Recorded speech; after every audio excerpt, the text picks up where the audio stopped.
ನಮಸ್ಕಾರ ಸ್ನೇಹಿತರೆ. ಇವತ್ತು ನಾವು ಒಬ್ಬ ಮಹಾನ್ ಸಾಧಕನ ಬಗ್ಗೆ ತಿಳಿಯೋಣ. ಒಂದು ಚಿಕ್ಕ ದ್ವೀಪ, ಸಮುದ್ರದ ಮಧ್ಯೆ ಇರುವ ಒಂದು ಸರಳ ಊರು. ಅಲ್ಲಿ ಒಂದು ಬಡ ಮನೆ. ಆ ಮನೆಯೊಳಗೆ ಜನಿಸಿದ ಒಂದು ಬಾಲಕ. ಅವನ ಬಳಿ ಹಣ ಇರಲಿಲ್ಲ, ಅವನ ಬಳಿ ಅಧಿಕಾರ ಇರಲಿಲ್ಲ. ಆದರೆ ಅವನ ಬಳಿ ಒಂದು ಶಕ್ತಿ ಇತ್ತು, ಅದುವೇ ಕನಸು. ಆ ಬಾಲಕ ಮುಂದೆ ಭಾರತದ ರಾಷ್ಟ್ರಪತಿಯಾಗುತ್ತಾನೆ. ಭಾರತವನ್ನು ಮಿಸೈಲ್ ಶಕ್ತಿಶಾಲಿ ರಾಷ್ಟ್ರವನ್ನಾಗಿಸುತ್ತಾನೆ. ಕೋಟ್ಯಂತರ ಯುವಕರಿಗೆ ಪ್ರೇರಣೆ ಆಗುತ್ತಾನೆ. ಅವರೇ ಡಾಕ್ಟರ್ APJ ಅಬ್ದುಲ್ ಕಲಾಂ. ಅವರು ಕೇವಲ ರಾಷ್ಟ್ರಪತಿಯಲ್ಲ, ಅವರು ಕೇವಲ ವಿಜ್ಞಾನಿಯಲ್ಲ. ಅವರು ಒಂದು ಚಿಂತನೆ, ಅವರು ಒಂದು ಪ್ರೇರಣೆ, ಅವರು ಒಂದು ಕನಸಿನ ಶಕ್ತಿ. ಸ್ನೇಹಿತರೆ, ಅವರ ಬಾಲ್ಯ ಜೀವನವನ್ನು ನೋಡೋದಾದರೆ 1931 ಅಕ್ಟೋಬರ್ 15ರಂದು ತಮಿಳುನಾಡಿನ ರಾಮೇಶ್ವರಂನಲ್ಲಿ ಜನಿಸ್ತಾರೆ. ತಂದೆ ಜೈನುಲ್ ಆಬ್ದೀನ್ ಒಬ್ಬ ದೋಣಿ ಮಾಲೀಕರಾಗಿರ್ತಾರೆ. ತಾಯಿ ಆಶಿಯಮ್ಮ ಗೃಹಿಣಿಯಾಗಿರ್ತಾರೆ. ಅವರು ಬೆಳಿಗ್ಗೆ 4 ಗಂಟೆಗೆ ಎದ್ದು ನಮಾಜ್ ಮಾಡುತ್ತಿದ್ದರು. ಆಮೇಲೆ ಪತ್ರಿಕೆ ಹಂಚುತ್ತಿದ್ದರು.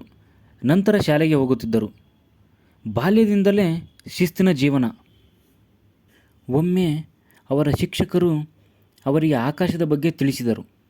ಅಲ್ಲಿಂದಲೇ ಅವರ ಮನಸ್ಸಿನಲ್ಲಿ ಒಂದು ಕನಸು ಹುಟ್ಟಿತು. ನಾನು ಕೂಡ ಆಕಾಶ ಮುಟ್ಟಬೇಕು.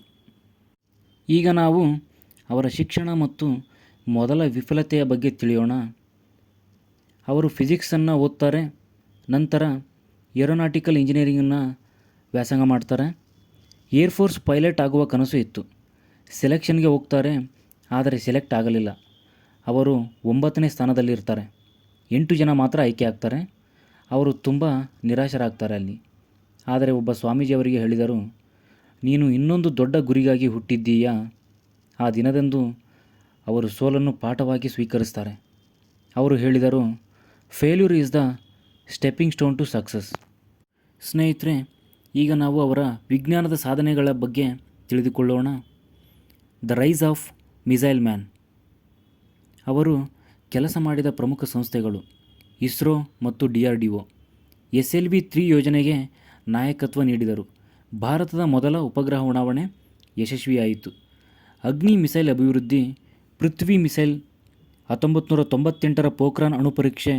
ಆ ಸಮಯದಲ್ಲಿ ಭಾರತ ವಿಶ್ವದ ಮುಂದೆ ಶಕ್ತಿಶಾಲಿ ರಾಷ್ಟ್ರವಾಗಿ ನಿಂತಿತು. ಅವರು ಹೇಳಿದರು, dream is not what you see in sleep, dream is something that does not let you sleep. ಮುಂದೆ ಅವರ ರಾಷ್ಟ್ರಪತಿ ಜೀವನದ ಬಗ್ಗೆ ಸ್ವಲ್ಪ ತಿಳಿದುಕೊಳ್ಳೋಣ ಸ್ನೇಹಿತರೆ. People's president. 2002ರಲ್ಲಿ ಭಾರತದ 11ನೇ ರಾಷ್ಟ್ರಪತಿಯಾಗಿ ಆಯ್ಕೆ ಆಗ್ತಾರೆ. ಅವರ ಸರಳತೆ ನೋಡಿ ಜನರು ಆಶ್ಚರ್ಯಪಟ್ಟರು. ರಾಷ್ಟ್ರಪತಿ ಭವನದಲ್ಲಿದ್ದರೂ ಸರಳ ಜೀವನ. ಅವರಿಗೆ ಮಕ್ಕಳು ಮತ್ತು ವಿದ್ಯಾರ್ಥಿಗಳು ತುಂಬ ಇಷ್ಟ. ಅವರನ್ನು ಪೀಪಲ್ಸ್ ಪ್ರೆಸಿಡೆಂಟ್ ಎಂದು ಕರೆಯಲಾಯಿತು. ಸ್ನೇಹಿತರೆ, ಅವರ ಲೇಖನದ ಪಯಣದ ಬಗ್ಗೆ ತಿಳಿದುಕೊಳ್ಳೋಣ. Wings of fire, ignited minds, India 2020.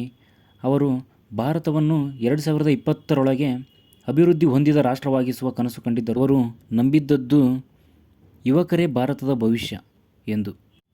ಸ್ನೇಹಿತರೆ, ಈಗ ಅವರ ಕೊನೆಯ ಕ್ಷಣದ ಬಗ್ಗೆ ನೆನಪಿಸಿಕೊಳ್ಳೋಣ, ಸ್ಮರಿಸೋಣ.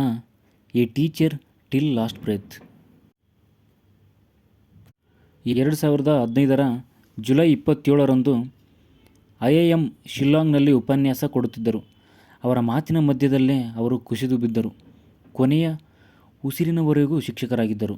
ಸ್ನೇಹಿತರೆ, ಡಾಕ್ಟರ್ ಕಲಾಂರವರು ನಮಗೆ ಕಲಿಸಿದ್ದು ಬಡತನ ಶಾಶ್ವತವಲ್ಲ, ವಿಫಲತೆ ಅಂತ್ಯವಲ್ಲ, ಕನಸು ಕಾಣುವುದು ಕಡ್ಡಾಯ.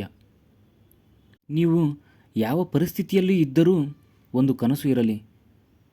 ಅವರು ಹೇಳಿದ ಒಂದು ಮಾತು, small aim is a crime. ನಿಮ್ಮ ಗುರಿ ದೊಡ್ಡದಾಗಿರಲಿ, ನಿಮ್ಮ ಕನಸು ದೊಡ್ಡದಾಗಿರಲಿ, ನಿಮ್ಮ ಶ್ರಮ ನಿಲ್ಲದಿರಲಿ. ಕೊನೆಗೆ ಇಂತಹ ಮಹಾನ್ ವ್ಯಕ್ತಿಯನ್ನು ನೆನಪಿಸಿಕೊಳ್ಳೋಣ. ನಮ್ಮ ಜೀವನದಲ್ಲೂ ದೊಡ್ಡ ಕನಸು ಕಾಣೋಣ. ಜೈ ಹಿಂದ್. ಸ್ನೇಹಿತರೆ, ವಿಡಿಯೋ ಇಷ್ಟ ಆಗಿದ್ದರೆ ಪ್ಲೀಸ್ ಲೈಕ್ ಆ್ಯಂಡ್ ಸಬ್ಸ್ಕ್ರೈಬ್ ಮಾಡಿ ಅಂತ ಕೇಳ್ತಾ ಮತ್ತೆ ಸಿಗೋಣ.